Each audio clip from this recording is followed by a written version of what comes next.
Assalamualaikum warahmatullahi wabarakatuh. Waalaikumsalam warahmatullahi wabarakatuh. Alhamdulillah, syukurillah, wala haula wala quwata illa billah.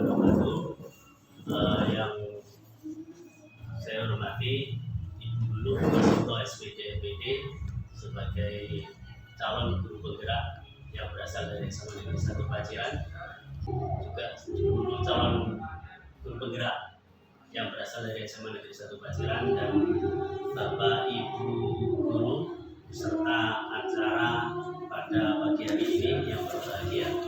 Alhamdulillah binikmatillah wala haula wala quwata illa billah. Pada kesempatan pagi hari ini kita diberikan nikmat oleh Allah Subhanahu wa taala sehingga kita bisa berkumpul dalam rangka untuk meningkatkan kualitas kita melalui kegiatan yang telah dilaksanakan oleh calon guru penggerak di SMA Negeri 1 Paciran. Salam serta salam kita aturkan pada baginda Rasulullah Muhammad Sallallahu Alaihi Wasallam. Saya mewakili Bapak Kepala Sekolah SMA Negeri 1 Paciran akan memberikan sepatah dua kata, tiga kata, empat kata, lima kata, dan satu kalimat pada kesempatan kali ini, bahwa program guru penggerak yang diikuti dengan diklat bagi calon guru penggerak itu adalah diharapkan dengan tiga hal.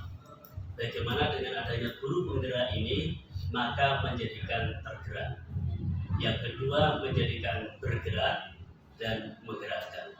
Artinya adalah dengan program ini diharapkan program ini memberikan inspirasi bagi seluruh guru-guru yang ada di Indonesia, khususnya SMA Negeri 1 Paciran, sehingga guru-guru SMA Negeri 1 Paciran ini terinspirasi yang menjadikan dia tergerak. Kemudian setelah itu adalah bergerak, artinya adalah actionnya, bagaimana juga mengikuti program-program yang ada. Kalau belum masuk dalam program yang ada, maka berupaya untuk memenuhi kualitas, menjadikan guru yang senantiasa untuk bergerak. Maka dia harus action meningkatkan kualitas pendidikannya, kualitas kompetensinya, kualitas dalam pelayanan dari siswa-siswi kita. Kemudian kalau sudah bergerak, maka harus mampu menggerakkan kemampuan manajemen, kemampuan manajerialnya, kemampuan menjadikan seorang leadership, seorang pemimpin, dan juga nanti dengan kemampuan itu mampu menggerakkan pada seluruh sivitas akademika di SMA Negeri 1 Paciran ini. Oleh karena itu saya berharap kegiatan ini bisa lancar dan juga bisa sukses kepada calon guru penggerak, yakni Ibu Luluh Mahasiswa SPD MPD dan Ibu Siti Hamidah MPD ini, sehingga menjadikan guru-guru yang tergerak, bergerak, dan juga ikut menggerakkan guru-guru yang ada di SMA Negeri 1 Paciran. Selamat untuk Ibu Luluh Mahasiswa SPD MPD dan Ibu Siti Hamidah MPD, semoga sukses. Demikian sambutan yang saya sampaikan. Ihdinas shiratal mustaqim. Assalamualaikum warahmatullahi wabarakatuh. Waalaikumsalam.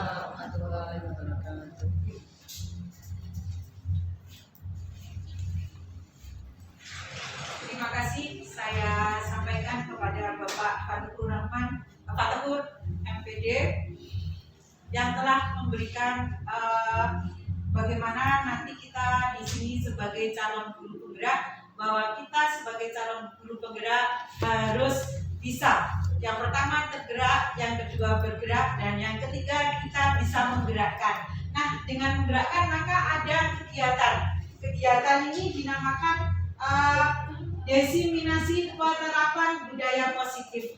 Saya akan menyampaikan apa yang telah saya dapatkan di modul 1.4 tentang budaya positif. Nah, di sini ada foto saya, bahwa foto saya yang di bawah kiri itu, di pojok itu adalah menyampaikan budaya positif kemarin pada waktu kita kegiatan lokal. Jadi di situ disuruh menyampaikan kegiatan apa budaya positif yang ada di sekolah yang saya di sekolah ini, di SMA Negeri 1 Paciran.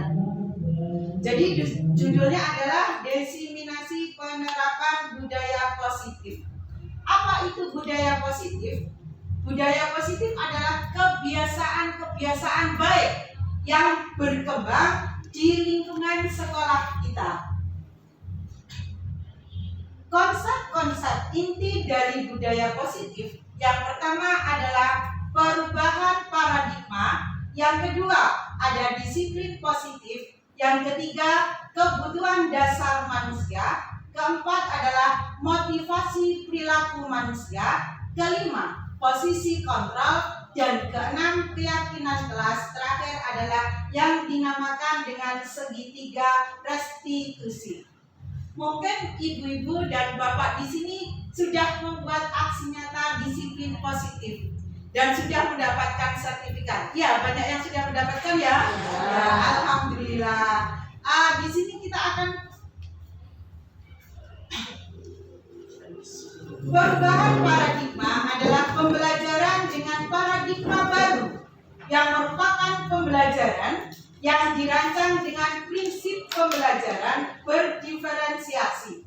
Berdiferensiasi itu adalah pembelajaran yang sesuai dengan kebutuhan murid, sehingga peserta didik dapat belajar sesuai dengan kebutuhannya berdasarkan tahap perkembangan psikologi untuk mewujudkan profil pelajar Pancasila.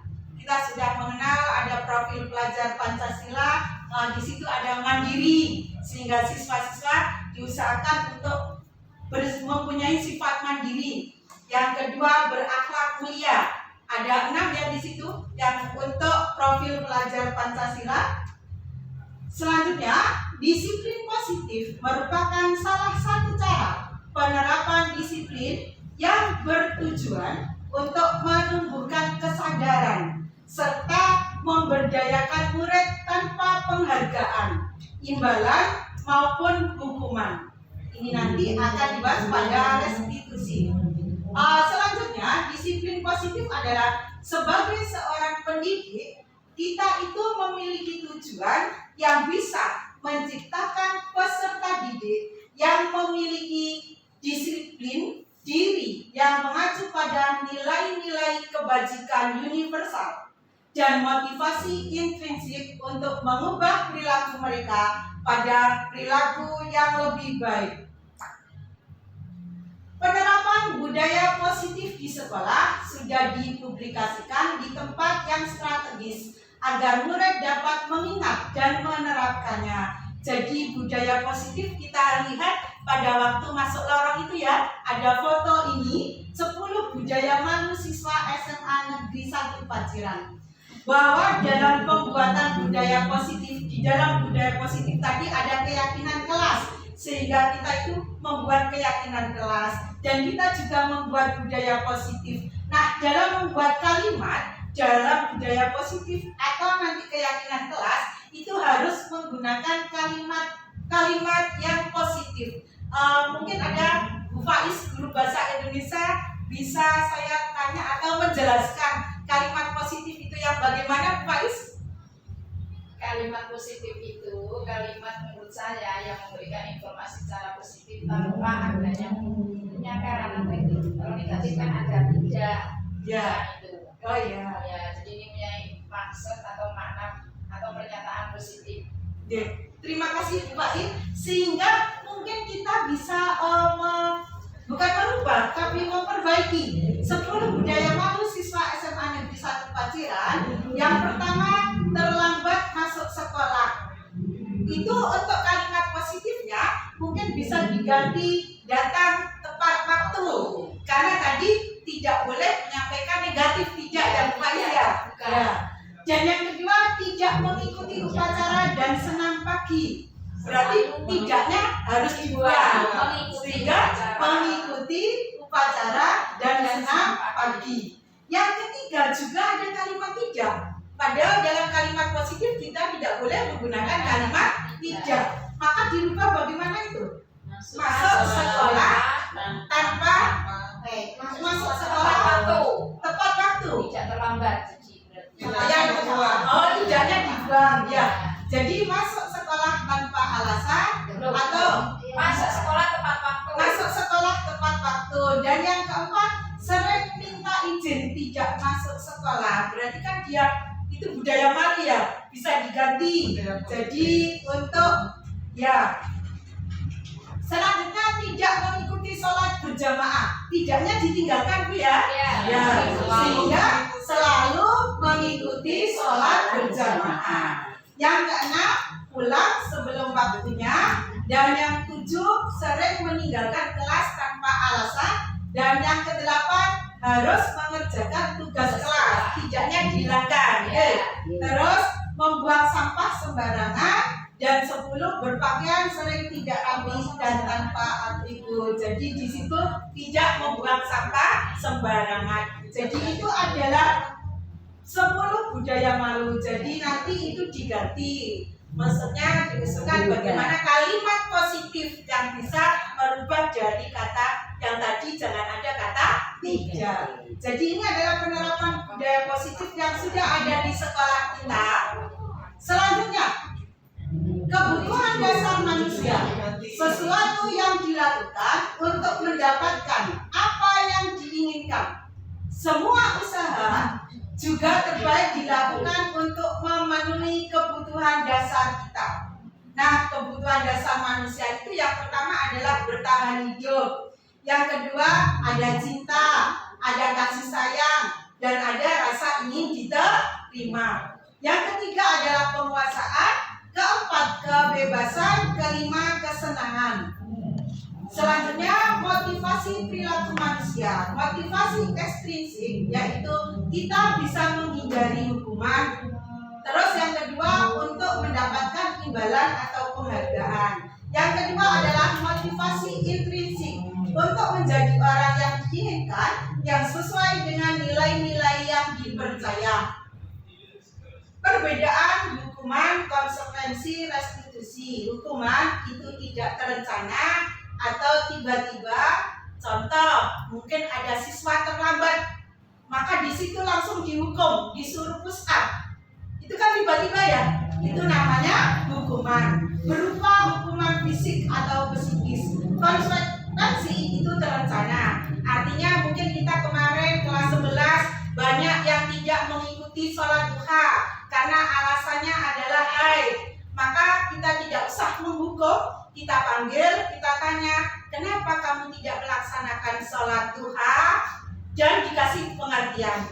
Terus murid di situ dibuat tidak nyaman, sikap guru memonitor murid. Yang ketiga adalah restitusi, adalah proses menciptakan kondisi bagi murid untuk menyelesaikan masalah. Yang kedua, proses kolaboratif yang mengajarkan murid untuk mencari solusi sendiri. Kita lihat tiap upacara itu anak-anak itu, kalau menurut saya anak-anak itu kan sering apa dikasih yang barisnya tidak rapi, di situ disemproti dengan air ya, sehingga anak-anak di situ merasa tidak nyaman. Kalau menurut saya maka ketiga langkah ini yang terbaik adalah restitusi, dipanggil besok lagi, kalau baris itu yang baik sesuaikan dengan kelasnya. Mungkin seperti itu, lama-kelamaan mungkin anak akan merasa oh nyaman, merasa diterima, sehingga mungkin besoknya bisa berperilaku baik, mungkin pelan-pelan. Jadi tidak langsung disiram dengan air tadi. Kadang karena ada anak yang merasa kalau disiram dengan air itu merasa karena basah semua, dia malu sama temannya. Itu untuk hukuman, restitusi, dan konsekuensi. Posisi kontrol guru, satu sebagai penghukum. Tadi kalau sebagai penghukum berarti langsung ada terlambat, langsung disuruh push up. Yang kedua, membuat rasa bersalah. Ketiga, teman, pemantau. Dan yang kelima adalah manajer. Kalau kita sebagai teman, anak-anak yang bersalah bisa kita panggil, kita bisa berperilaku dengan baik, artinya bersikap dengan baik dengan murid, dengan kasih sayang, dengan rasa cinta. Mungkin dengan itu bisa berubah menjadi anak yang lebih baik.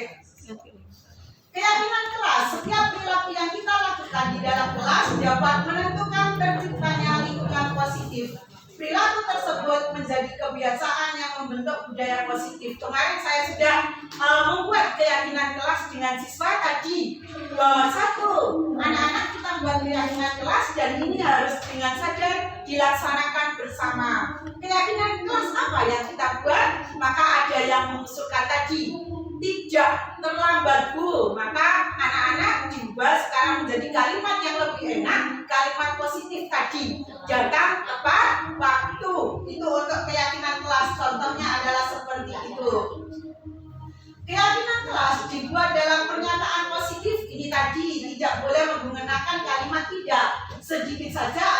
mudah diingat sesuai dengan kondisi kelas, warga sekolah dilibatkan dalam membuat keyakinan kelas. Jadi Bapak Ibu semua nanti sebagai wali kelas mungkin besok mulai semester depan bisa membuat keyakinan kelas bersama dengan siswanya, dan keyakinan kelas itu bisa dilaksanakan bersama-sama, membuat juga bersama-sama, karena selama ini yang ada adalah hanya tata tertib. Kalau tata tertib itu yang membuat adalah mungkin sudah dari sekolah atau mungkin guru, tapi kalau keyakinan kelas kita bisa buat bersama-sama dengan siswa, sehingga siswa akan sadar untuk mengubah semua kegiatannya atau semua perilakunya menjadi lebih baik. Itu keyakinan kelas. Selanjutnya dalam budaya positif ada namanya segitiga restitusi, yaitu suatu proses yang dilakukan oleh guru agar dapat menghasilkan murid yang mandiri dan bertanggung jawab. Ini namanya segitiga restitusi. Yang pertama adalah validasi kebutuhan, menstabilkan identitas, dan menanyakan keyakinan. Yang pertama tadi, menstabilkan identitas. Jika anak berbuat salah, maka ada kebutuhan dasar yang mereka tidak terpenuhi. Bagian dasar segitiga restitusi memiliki tujuan untuk merubah orang yang gagal karena telah berbuat kesalahan menjadi orang yang sukses. Kita harus mampu meyakinkan mereka dengan mengatakan kalimat seperti tidak ada manusia yang sempurna. Jadi kalau seandainya ada siswa kita pada waktu ujian dia membawa catatan kecil atau menyontek, maka kita bisa memanggil dengan mungkin pertama kalimat yang kita berikan, memang tidak ada manusia yang sempurna, memang manusia itu ada salah. Terus kalimat yang kedua ada, saya juga pernah melakukan kesalahan seperti itu. Mungkin untuk contoh yang lain, ketika seseorang dalam kondisi emosional, maka otak tidak akan mampu berpikir rasional. Saat inilah kita menstabilkan identitas anak. Anak kita bantu untuk tenang dan mencari solusi untuk menyelesaikan permasalahan. Satu contoh tadi, anak nyontek, kita bisa manggil, kita bisa memberi pengarahan. Mungkin banyak sekali di sini Bu Sri ya, anak-anak yang sering tidak masuk kelas tetapi pergi ke kantin. Nah, itu mungkin bisa kita panggil, kita bisa ngasih contoh atau kita bisa mengasih pengarahan yang baik. Yang kedua adalah validasi tindakan. Pada langkah kedua ini, kita harus memahami dan menemukan kebutuhan dasar yang mendasari tindakan anak berbuat kesalahan. Kenapa kamu kok menyontek? Padahal ada waktu belajar yang banyak. Mungkin anak tadi akan menjawab, karena saya belum paham. Maka di situ dikasih pengarahan. Kalau sebagai siswa belum paham itu bisa tanya lebih dulu kepada Bapak Ibu guru. Menurut teori kontrol, semua tindakan manusia, baik atau buruk, pasti memiliki maksud atau tujuan tertentu. Ketika kita menolak anak yang berbuat salah, dia akan tetap dalam masalah. Yang diperlakukan adalah kita memahami alasan melakukan hal tersebut sehingga anak merasa dipahami. Jadi kita panggil dulu alasannya apa sehingga bisa melakukan kesalahan tersebut. Selanjutnya adalah menanyakan keyakinan. Teori kontrol menyatakan bahwa kita pada dasarnya termotivasi secara internal. Ketika langkah satu dan langkah kedua tadi sukses dilakukan, maka anak akan siap untuk dihubungkan dengan nilai-nilai yang dia percaya dan berpindah menjadi orang yang dia inginkan. Penting menanyakan ke anak tentang kehidupan ke depan yang dia inginkan. Kalau tadi ada anak yang nyontek, kita bisa tanya kenapa kok nyontek. Kita bisa nanya di sini keyakinan. Kan kita sudah membuat keyakinan kelas bahwa kita itu harus jujur dalam segala hal, jujur dalam melaksanakan ujian, sehingga bisa menanyakan keyakinan itu. Ketika merasa sudah menemukan gambaran masa depannya, guru dapat membantu mereka untuk tetap fokus pada gambarannya dan tidak restitusi, kita dapat mewujudkan mereka menjadi murid yang merdeka. Mereka mampu menyelesaikan masalah dengan motivasi internal dan bertanggung jawab terhadap pilihannya. Jadi kalau anak itu kita rangkul, kita anggap sebagai anak sendiri atau kita beri cinta dan kasih sayang, maka mereka akan merasa disayangi, dihargai, dan dihormati. Kita harus terus beri motivasi, tidak boleh memberi hukuman. Itu yang bisa saya sampaikan. Mudah-mudahan ini bermanfaat, mudah-mudahan ini nanti dapat kita laksanakan di sekolah kita yang tercinta ini. Itu adalah foto yang atas adalah saya membuat restitusi dengan siswa. Yang kedua juga saya membuat restitusi yang kedua adalah yang pertama tentang kenapa kamu kok menyontek dalam waktu ujian itu. Terus yang kedua adalah restitusi kenapa pada waktu Bapak Ibu guru sedang rapat kamu kok meninggalkan kelas tidak mengikuti pelajaran. Itu adalah contoh-contoh saya. Terima kasih, semoga ini bermanfaat. Kita akhiri untuk diseminasi saya ini. Mudah-mudahan nanti bermanfaat bagi kita semua. Terima kasih. Assalamualaikum warahmatullahi wabarakatuh. Waalaikumsalam.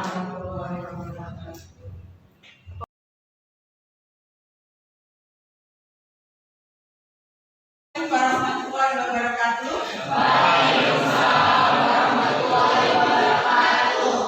Anak-anak, kita adalah hari ini masuk pertama kali di tahun ajaran 2024-2025. Saya di sini sebagai wali kelas kalian. Sebelum kita bekerja sama dalam kelas untuk membentuk kekompakan, untuk membentuk suatu hal yang baik, maka kita harus membuat dulu keyakinan kelas. Apa itu keyakinan kelas? Keyakinan kelas adalah setiap perilaku yang kita lakukan di dalam kelas dapat menentukan terciptanya lingkungan positif. Jadi keyakinan kelas itu harus kita buat dengan hal-hal yang positif. Apa itu? Dulu mungkin kita mengenal ada tata tertib. Kalau tata tertib itu sudah ada. Jadi kalau tata tertib itu sudah ada dibuat oleh sekolah. Kalau peraturan kelas, peraturan sekolah itu sudah dibuat oleh pihak sekolah. Tetapi kalau keyakinan kelas itu adalah kita membuat bersama antara siswa dan guru. Itu yang dinamakan keyakinan kelas, yang nanti keyakinan itu harus sampai yakini dan dilaksanakan bersama. Keyakinan itu harus diyakini oleh kamu semua, kalian semua, dan harus nanti dilaksanakan sesuai hal-hal yang akan kita yakini. Nah, apakah poin-poin dari keyakinan kelas yang kita buat itu nanti yang akan menimbulkan hal positif? Mungkin ada yang usul hal apa saja atau keyakinan apa saja yang harus kita buat. Silakan dimulai yang bisa usul pertama kali. Tidak terlambat. Karena dalam keyakinan kelas membuat kalimat tidak boleh ada kata-kata yang kita harus membuat kata-kata yang enak didengar. Maka tidak terlambat diganti menjadi tulis di sini ya, keyakinan kelas.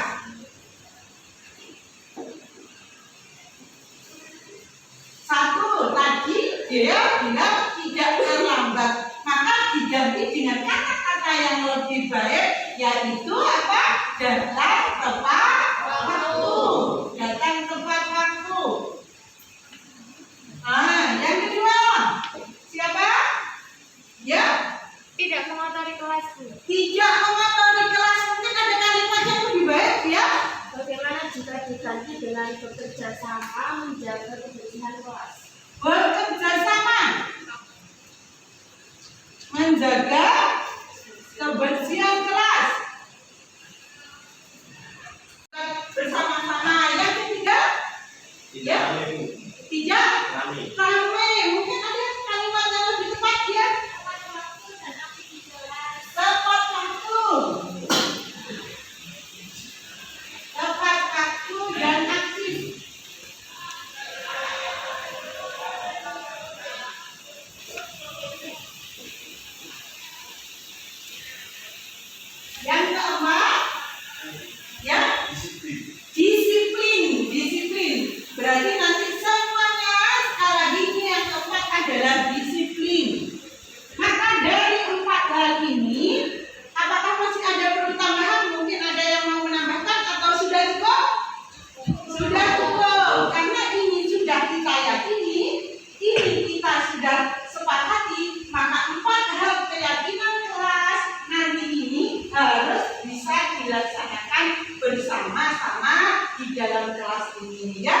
Ya.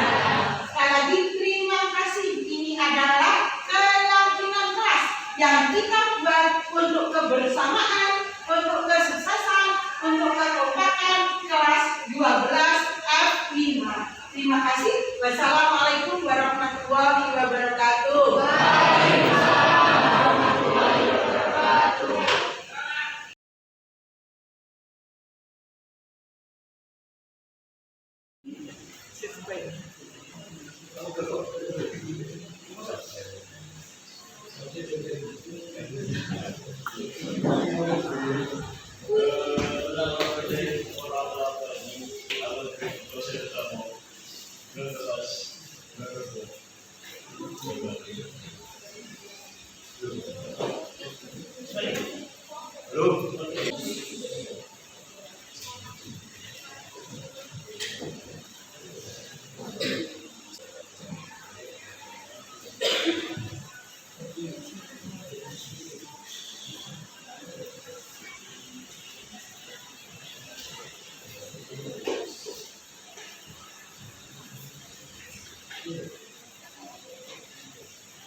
Assalamualaikum warahmatullahi wabarakatuh.